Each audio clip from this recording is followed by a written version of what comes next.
YouTube.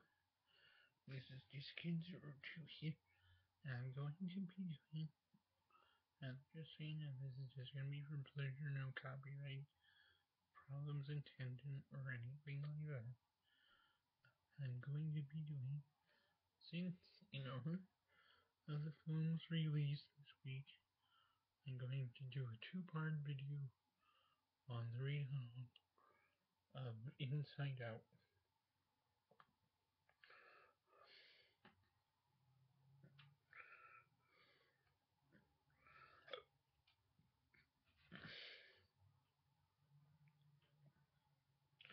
Narrated by Cindy Robertson. Excuse me. Oh no.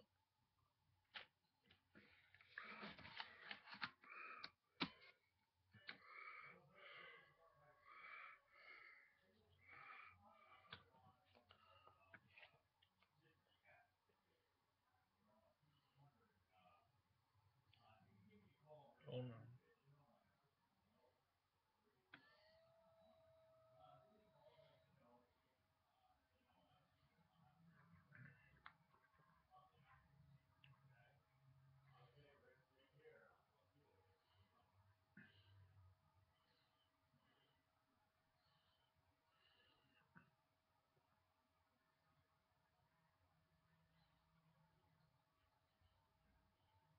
This is the story of Riley and her emotions.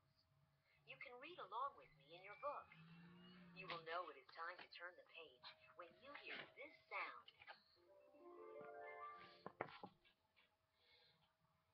Let's begin now. When baby Riley opened her eyes for the first time, joy was there. Joy was an emotion that lived inside Riley's mind. She worked at headquarters, where it was her job to help Riley feel happy. Joy watched as Riley's parents gazed at their new daughter. Aren't you a little bundle of joy?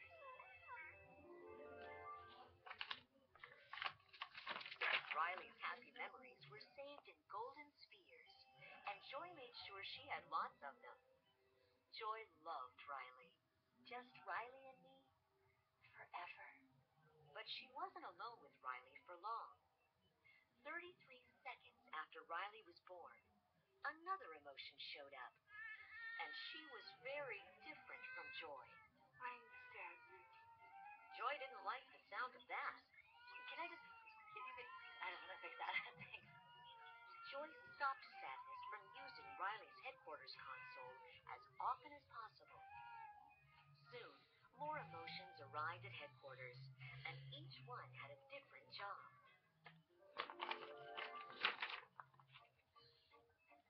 Fear was in charge of safety. Look out! No! If Riley encountered something dangerous, like a loose power cord or a big dog, he took control. Easy, huh? Oh, we're good. We're good. Disgust's good taste kept Riley from being poisoned. That is not brightly colored or shaped like a dinosaur. Hold on, guys. It's broccoli! Anger stepped in whenever things were unfair. Wait, did he just say we couldn't have dessert?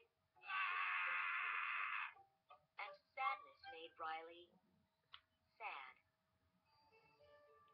Joy understood why the others were important, but why did Riley need sadness? Riley's memories were all saved in different colored spheres, each matching an emotion. Joy was proud that most of the memories were golden. Another perfect day! But when Riley's family moved from Minnesota to San Francisco, everything changed.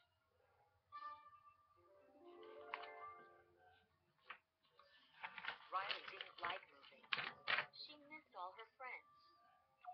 Inside headquarters, sadness kept touching happy memories of Riley's old home and turning them blue. Something's wrong with me. It's like I'm having a breakdown. Joy tried to keep sadness out of the way. This is the circle of sadness. Your job is to make sure that all the sadness stays inside of it. On her first day at her new school, Riley introduced herself in class. Everything's good right now. Since we moved. While thinking about her old home, Riley started crying in front of everyone. Then, for the first time ever, a blue core memory was formed. Core memories powered Riley's personality by creating islands in her mind devoted to her favorite things, like Honesty Island and Goofball Island. The islands of personality made her who she was. Riley's original 5 core memories were all a joyful yellow.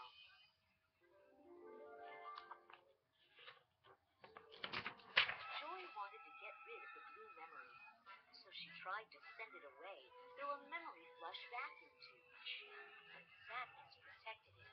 That's a core memory. As they struggled, they knocked the other core memories out of their holder. With all the core memories disconnected, the personality islands went dark. Then, the powerful vacuum tube sucked up joy, sadness, and the core memories, blasting them toward the memory dump.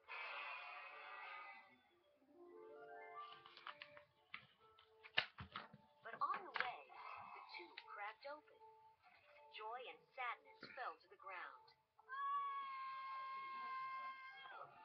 Joy looked at the lifeless islands in the distance and knew she had to return the core memories to headquarters.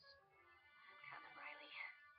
If she made it across the bridge to Goofball Island, she could walk back to headquarters. But without any core memories in place, Goofball Island began to fall apart.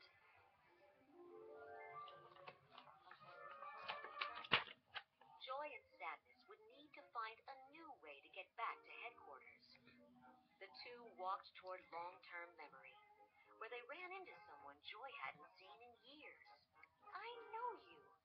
You're Bing Bong, Riley's imaginary friend. Riley used to pretend to travel everywhere with Bing Bong in his rocket. Now Bing Bong was looking through long-term memory for something special. I thought maybe if I could find a really good memory, Riley would remember me, and then I'll be part of Riley's life again. Joy asked Bing Bong if he knew how to get back to headquarters. The train station.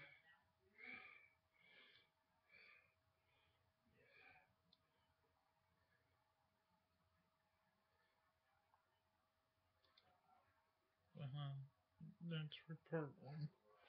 Next up is part 2.